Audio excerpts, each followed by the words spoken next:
Don't tell me the TV doesn't even. So, all right, friends, this is New Moon Community Circle.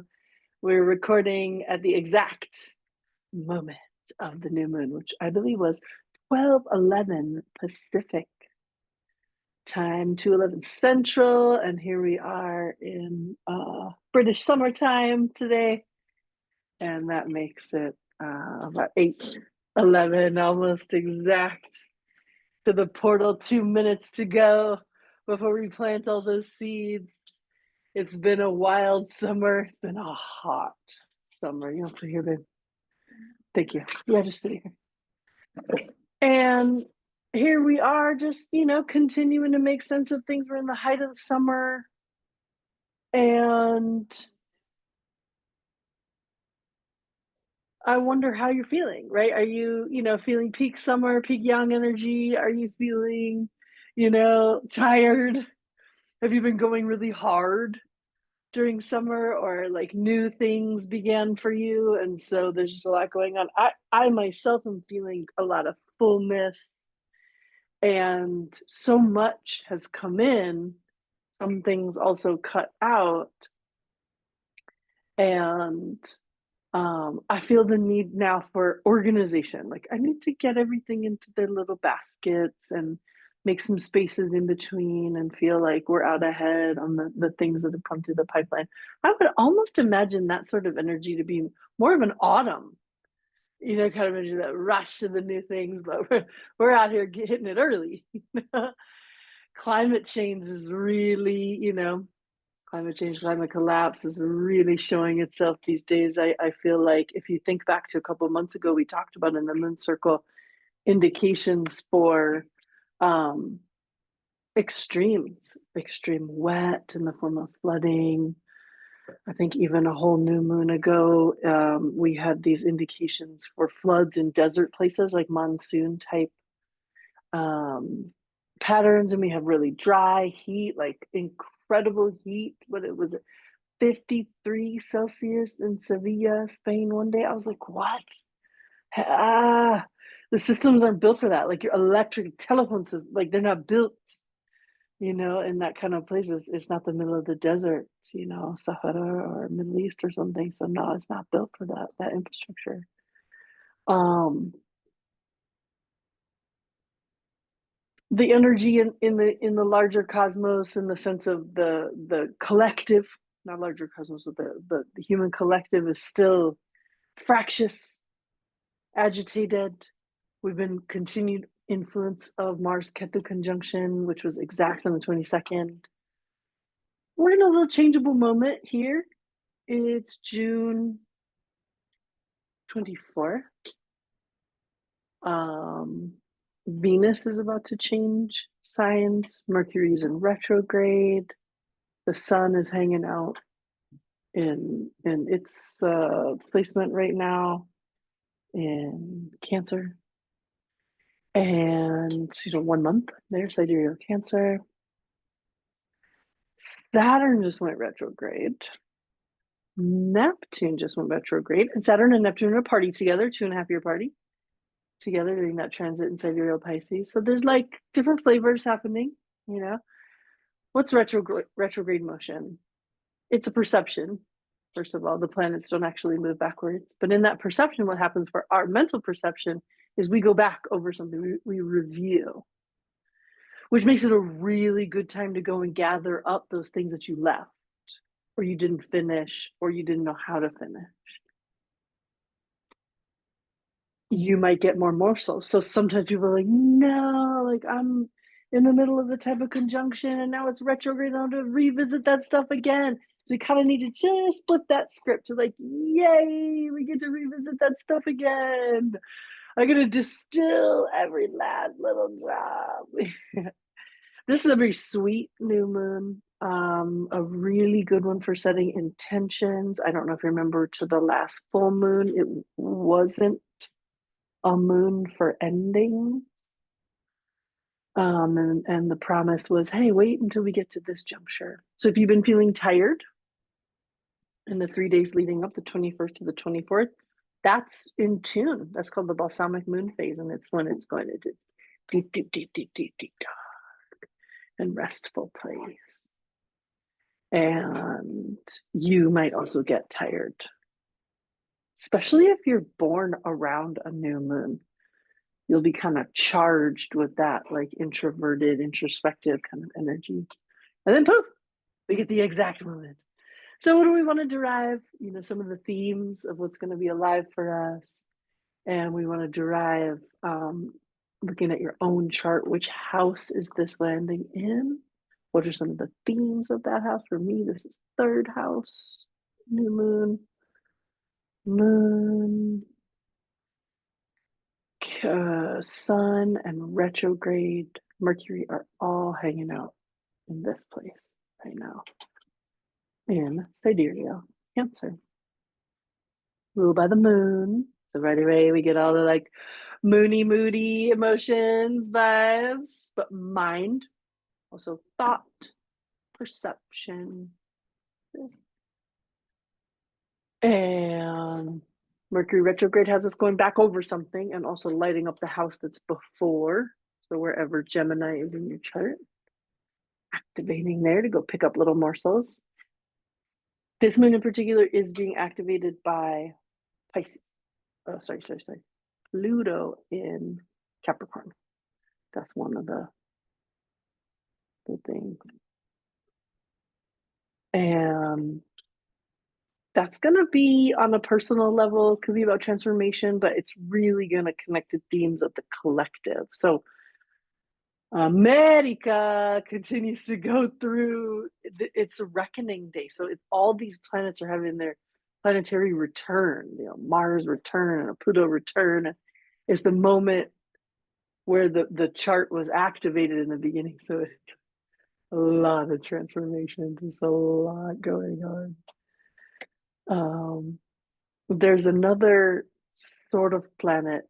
It kind of comes by way of the Western system, but I've seen some Neo-Vedic astrologers bring it in. That's Chiron, which is like a planet comet in between, I think, Saturn and Uranus. And the storytelling around there is like kind of these like the healing journey. Could be wounds, the healing wound.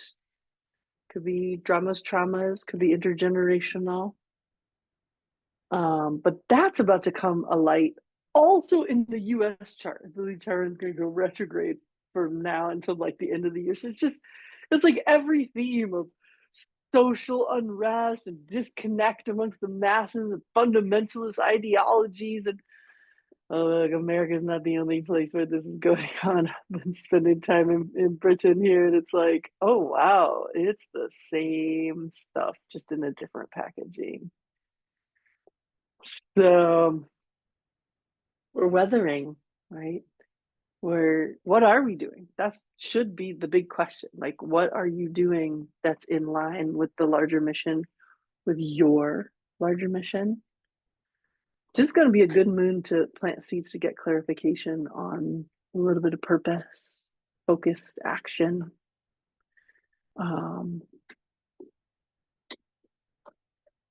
Clarifying why you're doing the things that you're doing for yourself. Getting attuned and aligned. And of course, at this time, really giving this time and focus for our practices that are generative and cultivating, for our practices that are healing and restful, for our rejuvenative practices. There could be people out here doing really headless things because of this Ketu activation with Mars. Senseless. So we don't want to be caught up in that fray. Keeping it sensible. That's wise. So I kind of feel like jumping into myths and symbols of Vedic astrology because I want to understand a little bit more about Pushya and what's happening here with the thieves. We're talking about sidereal Cancer, owned by the moon. So we want to know like where it's placed, the nakshatra, who rules it, which pada we're in, and who rules that one at the moment of the new or full moon. The ruler and the symbol. These are all going to be our clues for interpretation. So we're in sidereal Cancer, that's owned by the moon, the Vedic Brihaspati, who's identified with the planet Jupiter, is the presiding deity. So, expansiveness, philosophy, dharma, um, more like spiritual wealth on this. But Saturn is who rules the sector that we're in. Jupiter is exalted in this sign, in this placement. So the relationship of the asterism has these two opposing forces. That kind of gives it a special status. The Lord of Dharma and the Lord of Karma are meeting. Well, let's see what happens. So Jupiter aids expansion. It protects and nourishes its beneficiary, while Saturn concretizes, condenses, and crystallizes nebulous matter. The combined effect of these two planets helps stabilize materializing energy and then enables it to fructify in an entirely new form. Ooh, it feels very chrysalis. At this stage, the subjective aspect of cosmic evolution becomes objective as an archetype. This asterism links the subjective idea with the objective archetype. I could see that relating to what we were just talking about purpose for being, because if you don't state the purpose, if you don't objectify essentially how you, the subject, want to feel and experience the thing, then maybe it'll happen. It'll just kind of be dumb luck, but there's this option of being active participants in the game of alignment and resonance. The asterism links those. This impulse is symbolized by a flower, an image present for the first time amongst the asterisms, showing a complete picture in its fullness. Other symbols for the asterism are a circle and an arrow. These three symbols point succinctly to the essential features of Pushya. It is noteworthy that the symbol for Pushya is a flower in general, not a lotus or any specific flower by name. A flower represents the blossoming of latent faculties, the possibility of attaining the archetype. The lotus, on the other hand, is the symbol of spiritual perfection. It contains within itself the image of its progenitor. Ooh. The lotus is said to be the most spiritual plant and is called the child of the universe, bearing the likeness of its mother in its bosom. A flower is not considered to contain the likeness of its mother in its bosom. It is actually a chemical crucible in which the metal base lead is turned into precious metal gold. The flower is considered a symbol of the process of making the subjective or the latent faculties, inner symmetry and perfection into an objective reality and a thing of beauty. In a different way, this symbol represents the bythos, the great deep in which all the potentialities lie ready to be made manifest. Oh, look what we're talking about. Here it is. It is a popular way of representing Hiranyagarbha, the radiant or golden egg of ethereal stuff from which the universe was formed. I am thinking of Ma Kushmanda, a form of Durga, the cosmic egg. At this stage, the formative phase of cosmic ideation is over. The idea has been concretized, the archetype formed, and this ideal, which must be actualized, is deposited in the mother deep. It's capitalized, mother deep. Pushya, symbolized by a flower, represents the specific limited destiny assigned to the individual, which during the course of their evolution they must aspire to and achieve. The flower symbol does not indicate that the acme of achievement has been attained. It represents the beauty and symmetry destined to be gained. The act of blossoming is more emphasized here than the attainment of perfection. These ideas are differently expressed by the circle and the arrow. Both these symbols refer to the cosmic wholeness, a portion of which is energized. They show the possibility of attaining wholeness. The circle relates particularly to the cosmic matrix, which energizes one of its seeds to fructify during the specified duration. Some of the qualities of the soul must be mature during its incarnation. The complete blossoming may require thousands of incarnations, but a considerable uphill journey, but the divine mission for the soul is inevitable. The circle, as a symbol of Pushya, does not represent finality, the position where the individual has nothing further to learn. It does not show that the soul has blossomed to its maximum. The circle here merely shows that the final dimensions up to which the soul must manifest have been demarcated, and the necessary forces required for its fulfillment have been apportioned. Fate. The plan for the individual is now complete. The arrow takes the idea further. As the support for carrying out the mission has been bestowed, the arrow symbolizes the aspiration necessary for attaining the goal. It indicates the psychological preparedness prerequisite for externalizing latent faculties. The arrow is a missile to hit a target. For this purpose, the various faculties given to the soul will be used. The previous asterism, Purnavasu, has the symbol of a bow, suggesting that under it the individual is equipped for the mission. Under Pushya, they get their marching orders. Now they have the arrow, the instrument to set their forces in motion towards their goal. Pushya endows the individual with strength and power in fullness for the mission assigned for the soul. The symbol that represents Pushya, flower, circle, arrow, have a common quality of vibrant tranquility, absence of undue agitation, of faith in oneself, and the fullness of life. That's a pretty good motto right there. Such a psychological structure can exist only when the individual has attained a stage of growth where there is full faith in the divine plan and an unflinching confidence in oneself. At this stage of development, the individual integrates the unfathomable cosmic height and their deepest inner self.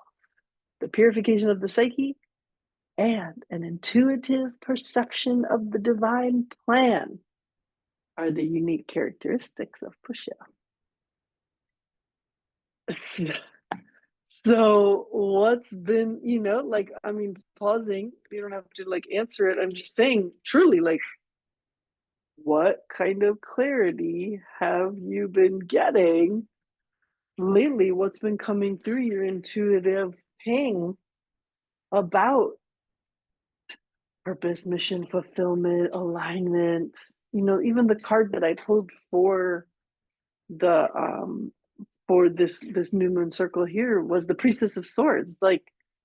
Speak it into being. What is it that is your mantra, your mission? There was one sentence in here that was really quite mission oriented.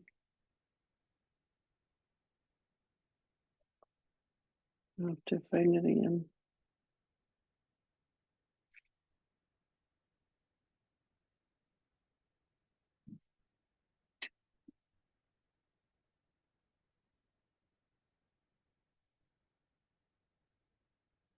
Mm-hmm.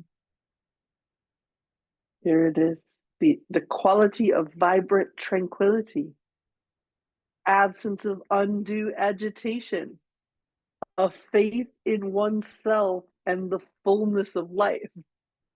That's the goal. Legit, those words, that's the goal.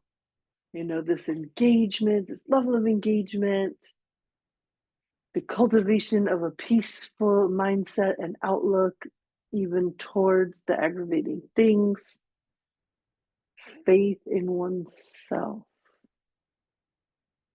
has to be earned. You gotta love those people, like the fake it till you make it friends, the project it. But in your sort of classic manifestation techniques, whatever it is that you want, whatever's the thing that you want to manifest, you have to believe that it can happen. Which means you're going to have to examine all of these like second, third, and fourth level beliefs that reinforce why you think it can't happen. Whatever's the goal. Because any thought that doesn't lead to the manifestation of the goal is an impediment to its manifestation.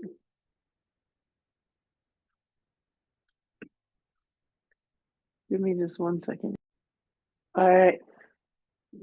Back with you. Background management. So I think this is a very exciting prospect. You've got all this yang energy from summer, this moon that's conducive for really clarifying your purpose and getting organized. I know this is what I'm feeling intuitively just for myself, that like, whoa, what do we have, like early harvest? Like we got out there early in the spring and it's been really warm. And so we're like, because the next Lamas, the first harvest is coming up on, the 1st of August. It was actually the midpoint between the summer solstice and the fall equinox, the first harvest. Right. So I'm getting like a early first harvest this year. And I feel like they'd be preparing around like a bumper crop. What are we going to be doing with all this? And how is it aligned with my purpose? And really filtering all the different opportunities that cross one's path. Is it in line with your mission? Truly? And then the second question is, do you have capacity for this? Long and hard with those two questions. Because if you're not being honest about your actual capacity, you are lying to yourself. This is how we get into this perimenopausal, this 30s, 40s, 50s absolute soup. Like we are getting into these situations where it's so overtaxed. And that's why I want to, create one of the women's spaces this autumn around this, just like, no, we don't need to ask like highfalutin questions right now. We need to really get to the bottom of like, how are we hitting burnout at 31, 32, 33? I know I hit hard burnout at 34. Oh, and I was burnout at 30. I just extended the inevitable crash to 34. Not in a good way. So I think we better just call it in. I think we need to make our collective goals really small and practical right now. Maybe it's like one thing that you're cultivating, focusing on, bettering, transforming. We need so much rest and opening up this lifestyling conversation, food, exercise, dinacharya, body and beauty care, a little intellectual stimulus, fun, expression, love, community. Taking it maybe back to some basic of like the energy audit and the energy budget. Because I love the spirit of this moon, in a very aspirational way. But if you actually want to get to the part where you're doing this, you're going to need tools to do that. Observation tools, assessment tools. It's like the energy audit and the energy budget. Revisiting your mission, your personal mission. Because if we start making our goals either in the form of that which I do not want. Well, I don't want this. I don't want that. I don't want my life to have this. I don't want my life to have that. Nothing's going to happen, first of all, And if we are designing our life in opposition to the one we have now, Not too far from I don't want this, I don't want that. It's just a little step over. Borrows a little from I don't want this, I don't want that. But this style is, well, I know I don't want this. I want whatever's not this. Also, nah, like we really got to get into like economic thinking. Nah, not capitalism. Share economy, shared interests, shared resources, and a really like the retirement mansions, where everybody's got a bedroom, everybody goes in on one of those things. I'm talking about that, where people can take care of each other and needs can be met and dignity can be achieved. But the overall thing, if you live in one of these countries in America, England's gonna like have a different look about it. We can definitely say for America because it's there to see the implosion. Wow. Aided by the media. Like the media just pours gasoline on everything and fans the fires. And just absolute rubbish. Media should get canceled. Not helping. Super not helpful factor. If we're not designing systems to help each other and the individuals included in the bubble of each other, then we're gonna do it the hard way. No. So I think this is an exciting moon, like a dreamy, wet moon. We might get more like wet weather patterns because the sun is in Cancer. That might help the places that have been really hot. Or you might be Chicago. That's like 93. And when you add in the heat index with the moisture and everything, it feels like 108. I talked to a couple people in Chicago and they're like, you can like walk outside, drink the air. It's rough. That's rough. No breeze, you just sweating. You know. So like this, it's a time for us to continue to, well, what was the thing? What was the elegance, the vibrant tranquility. Like we need to move with the vibrant tranquility. This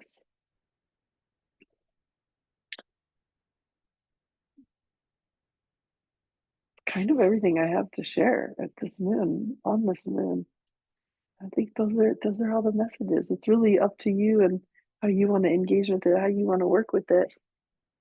And we'll just honor all the ancestral traditions that brought us this wisdom, this amazing pilgrimage that I've been on for the last couple of months has so many touch point in all our sacred systems, including astrology. And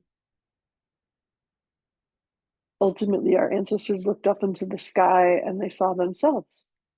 They saw aspects of the human experience and the interconnectedness of life and created stories for us to inherit so that we could better understand about ourselves. And for me, this is a tool that's part of the collective liberation journey. It's such an amazing opportunity through play and storytelling and symbolism to see ourselves, be in conversation with ourselves because we're in conversation with nature in the form of the cosmos. And we can really drill it down and get into the minutia of nature as the natural world, and the mountain and the rivers and the stones and all the unseen beings and the ancestors, that larger cosmology. I got to share one of our lineage stories at this festival that I was at last week. It's the story of the seven worlds. And it's the Seneca Haudenosaunee. It's how they count time non-linearly in terms of worlds, and where we are at the end of the fourth world and coming into the fifth world of illumination, at the end of the fourth world of control. And so what I did was that story has been written down and published into a book. So I took the book and I just grabbed certain parts of the storyline, particularly as the worlds ended in the next one, looking for a little message of hope for how we navigate our own time here in between worlds. We don't know how long it's going to last. We don't know what the signs and symbols are of the next world. We don't know. And one of the threads that we tugged on is that the next world doesn't get made until this one ends. So remember that whole assignment about healing and dreaming and world building and resting and skills acquisition, like that is 100% still what we are supposed to be doing and engaged in. We won't get to the fifth world until we complete the fourth one. So all that dreaming and all that world building is key. And this is really about remaining the faithful to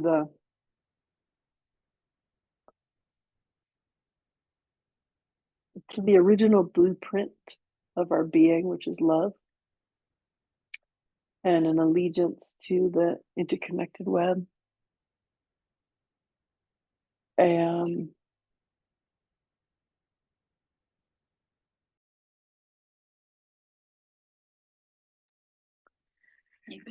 and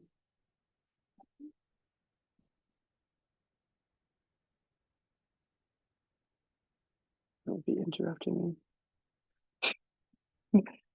And be remaining the faithful and in remembrance.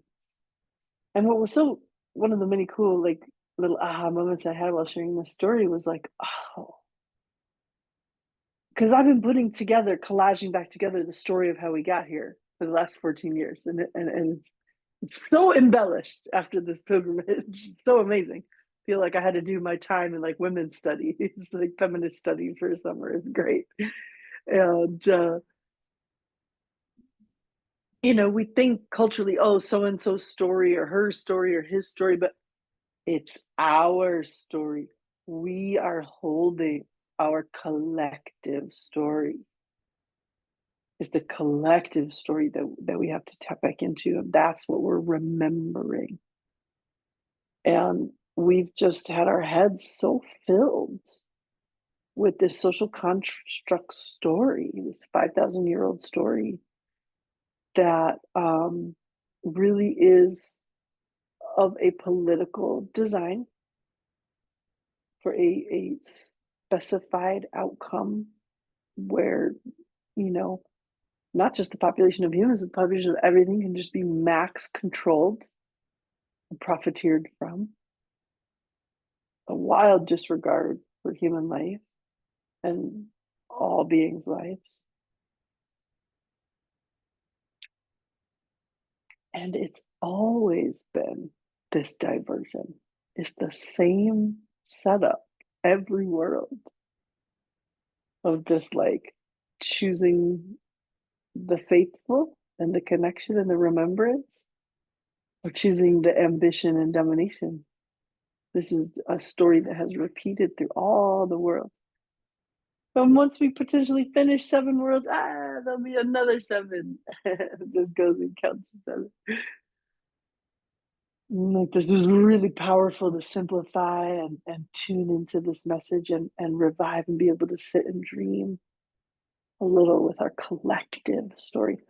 So that book is called Other Council Fires Were Here Before Ours. Grandmother Twyla Mitch and Jamie Sam. And it's a pretty extraordinary work. And it's told to Grandmother Twyla, the last matriarch of the Seneca Wolf clan, by her stone person, Giyuk, who was present at the creation of it all. So the whole back section is the language of the stone. It's something really special, really precious.